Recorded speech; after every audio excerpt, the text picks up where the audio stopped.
Hello, everyone. Welcome to my channel. Today, I want to talk about a very interesting and controversial topic, Donald Trump, and his appeal to the NRA. As you may know, Trump recently spoke at the NRA's annual meeting in Dallas, Texas, where he promised that if he is elected president in 2024, he will protect the rights of gun owners and prevent any new gun control measures. He also criticized his potential rival, Nikki Haley, for her husband's involvement in a gun buyback program in South Carolina, calling it a disgrace.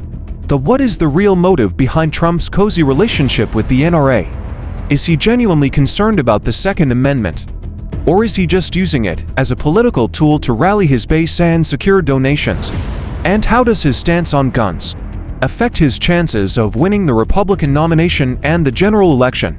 In this video, I will try to answer these questions and more by analyzing Trump's history with the NRA, his rhetoric on gun issues, and his impact on the public opinion and the political landscape. I will also compare and contrast his position with those of other candidates such as Haley, Kemp, and Biden, and discuss the implications for the future of gun policy in America. So, if you are interested in this topic, please stay tuned and watch this video till the end. And don't forget to like, comment, and subscribe to my channel for more content like this. Thank you for your support and attention. Let's get started. Trump's stance on guns is more extreme and inconsistent than most previous presidents. He has expressed support for banning assault weapons and expanding background checks in the past, but he has also reversed his position and vowed to protect the rights of gun owners and the NRA.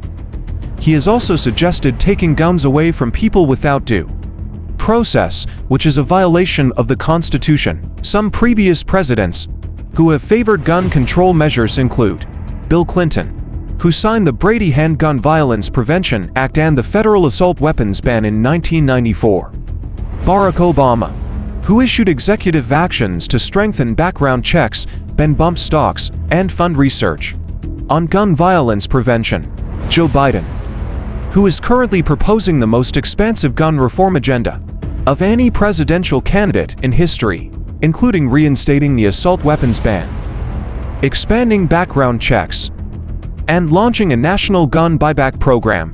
Some previous presidents who have opposed gun control measures include Ronald Reagan, who signed a law that repealed parts of the Gun Control Act of 1968 and relaxed restrictions on interstate gun sales, George W.